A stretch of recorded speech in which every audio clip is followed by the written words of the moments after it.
Hey! So, this week I am going to be doing doing the last two of the Percy Jackson series together in one video. So this video may be kind of long.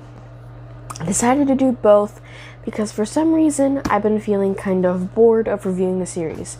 Don't get me wrong, I really, really love Percy Jackson and all his beautifulness, but I don't know why this is happening, but it's just, that is why the videos got shorter the last 2 weeks, and why there was not much about the books. I don't know, it's just, I think it's just continuing something for so long. I mean, when you're reading it and you read it for so long, you're fine with it, but going over it again, telling other people, but stretching it out for a long period of time just doesn't feel right. I don't know. I'm not hating on Percy Jackson. I'm not hating on doing this because I really enjoy doing this now. It is still strange, but it is kind of fun. And I love Percy Jackson and Riordan, who wrote the series. So since I've decided to do this, I'm going to do like the last two books in this one video for this week. I'm also going to, for future series or trilogies or just 2-book things, because I have a lot of those, I'm just going to put them in the same video. Because I feel like that'll make things much easier for me instead of splitting it apart like I was. And so there won't be playlists like they usually are. But maybe I'll make a playlist of all the things where I've done videos with the whole series.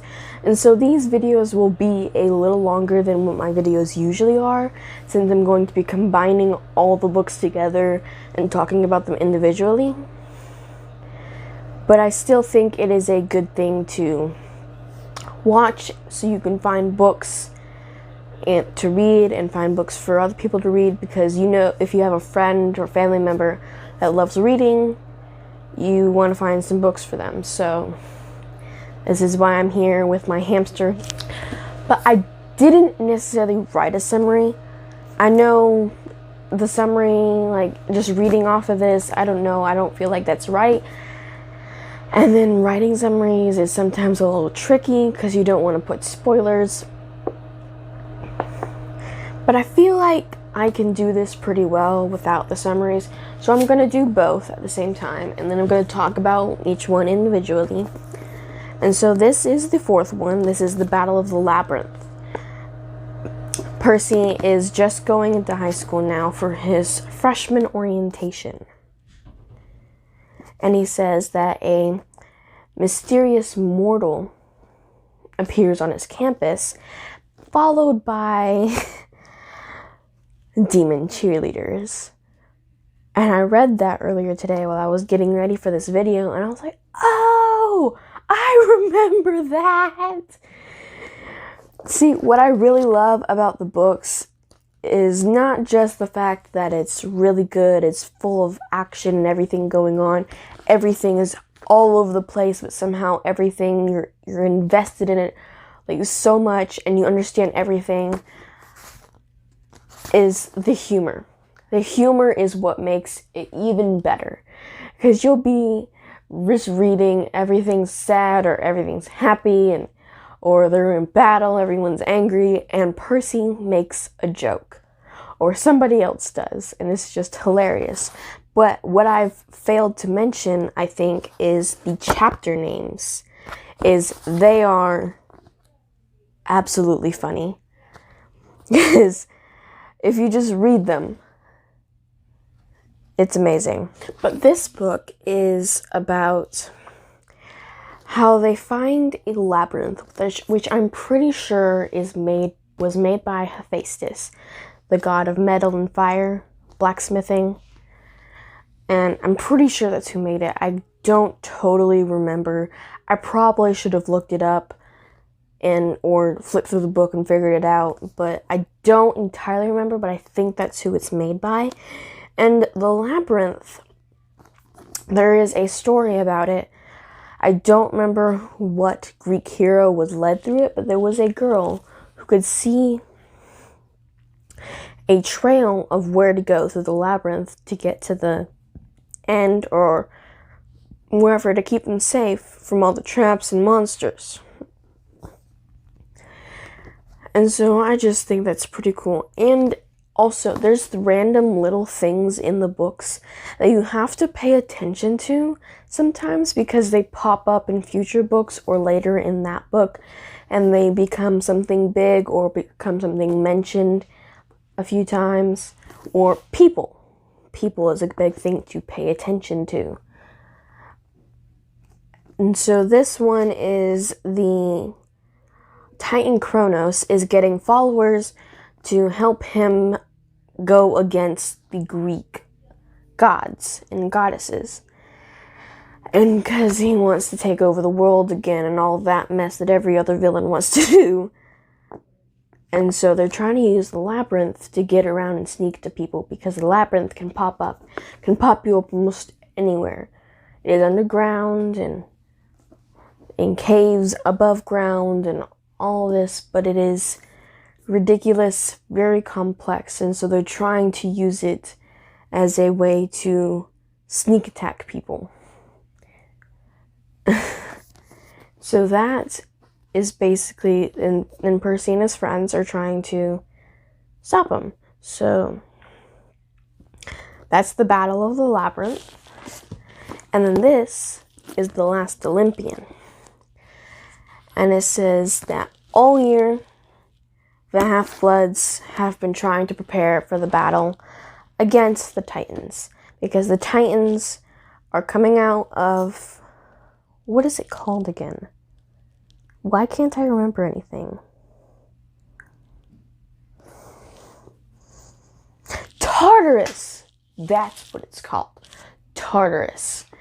The Titans and all the monsters are coming out of Tartarus to come and attack people. And attack the gods and win against the Half-Bloods and the gods. And the gods don't exactly like teaming up with the Half-Bloods. Even though they are their children, they feel like teaming up with the Half-Bloods is a sign of weakness for them. And so they have to fight against the Titans. In New York's, everything is in a specific place, like modern day. So the Empire State Building, if you go all the way up, it brings you to Olympus. And then there's some other places where it mentions where certain gods live, because Hades, he lives in Los Angeles, underground. And so this book also talks about the end of the prophecy, that was a great prophecy that's going on that Percy is supposedly a part of, and they're trying to figure out what's going on, because it's supposed to either destroy or make everything better, which is how all prophecies basically go. So he's trying to figure out if he's going to end up destroying everything or fixing everything. Okay, so back to this. So this, I'm still saying the age range is starting at 12 and up. I feel like that gives you... I do feel like each book, it does get a bit more mature, because he does get older each book. He starts at age 12, he ends at 16. And then as the other series go on, because everything's also different, it's a little more mature, because the Heroes of Olympus, they start at 15, 16 as their age. And so I'm guessing by the end, they end in their 20s. I don't know exactly, but I'm thinking that's what might go on. Because usually either 1 or 2 books is about a year, year and a half. Just depends. I mean, I've seen 300-page books and it's basically a week. I even know there's a book that's 300 pages that's one day. Haven't read it yet, but I'm trying to find it. Because I really want it. But yes, I do feel like these are 12 and up. And I do say they do get a little more mature. There is a lot of fighting in these last 2. I mean, there's a lot of fighting in all of them, but there's even more in these last 2. But then there's also this one. So if you've been reading the series, because you should be able to finish a book in less than a week because of how small they are. So if you have been reading the series, you know you want something to happen. You know how I'm like Serafina. You know you want something to happen. It kind of happens. What else did I review? I don't remember. Anyway, this, if you know you want something to happen. But this does have a little more than it does in Serafina. Because Serafina, it was just like teensy bit. This has something. You're going to be happy.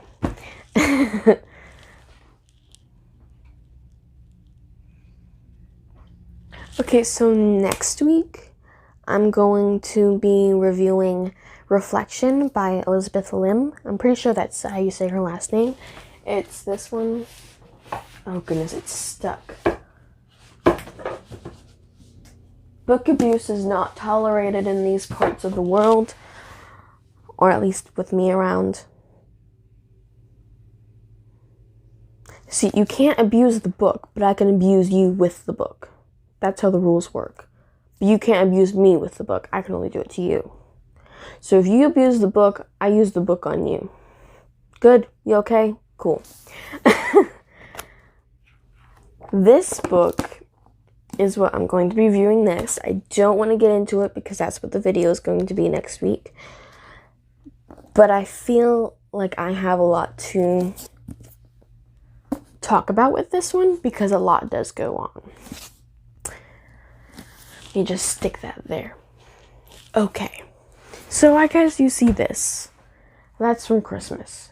I didn't feel like putting them in the cabinet with all the other books that I have because this is the shelf that is right in the room. And then there's a cabinet over there that holds a lot more books.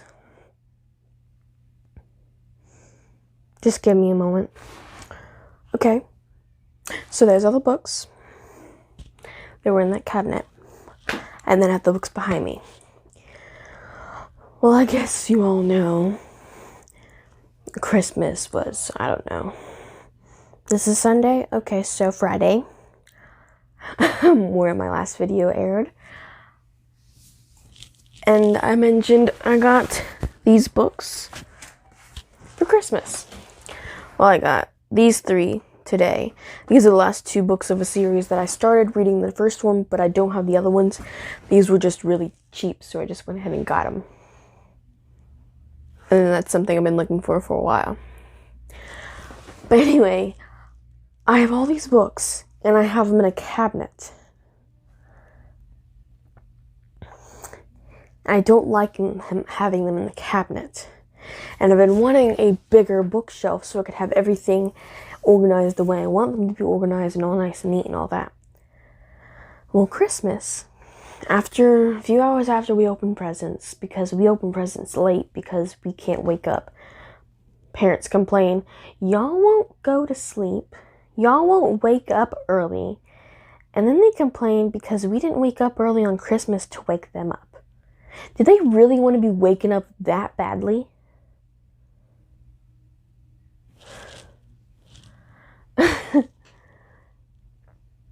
But anyways, my sister and my mom went outside. And I was like, what are they doing? But I was just like, whatever, they're probably cleaning the car or whatever. Just because. I don't even think about the fact that it's Christmas. Why would we be cleaning the car? But they're out there, and then my sister came inside and said, come outside. And then she put her hands over my eyes. I was just, what are you doing? And we go, and she brings me out to the porch, and there's this giant spinning shelf. It is really tall. It's like 7-8 foot tall. And there's several shelves that spin so you can get to other little sections of it. Because each little circle is split up in sections. It's a circular thing, not a square thing, a circular thing. It is really big. I am planning on getting it in here right after I finish recording. Because I tried to get it in here after they brought it in the house, or a little bit after, because I was too lazy. And it's too big to fit through the door. They built it outside, brought it through the front door, and it can't fit through my bedroom door. And so we're going to have to take it apart, bring the pieces into my room one by one, and build it up. It's on wheels, so I can move it around the room if it's in the way because it's so big.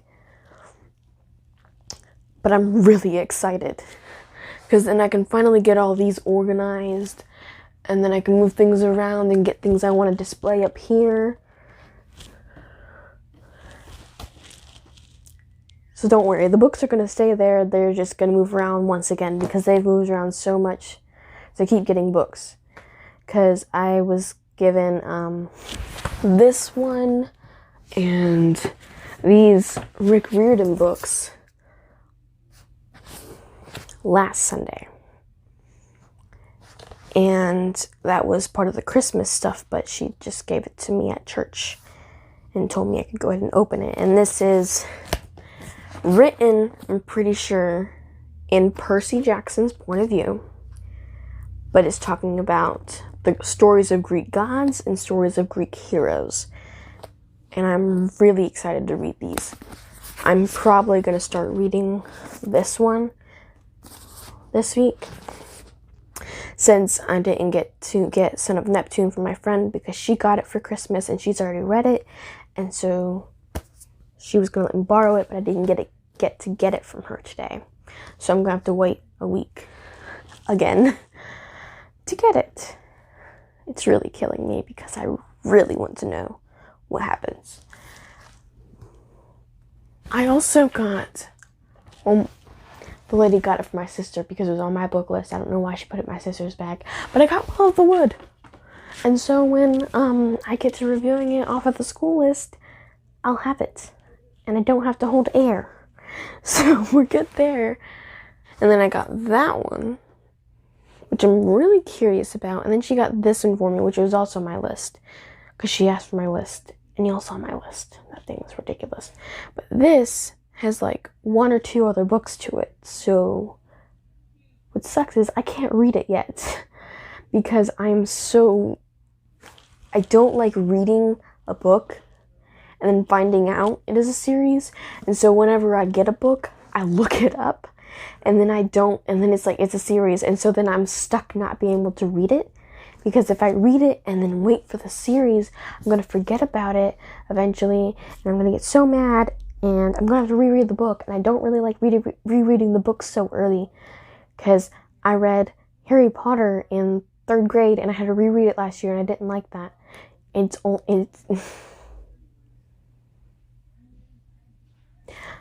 I'm just going to shut up now. But Fly You High, Overlanders.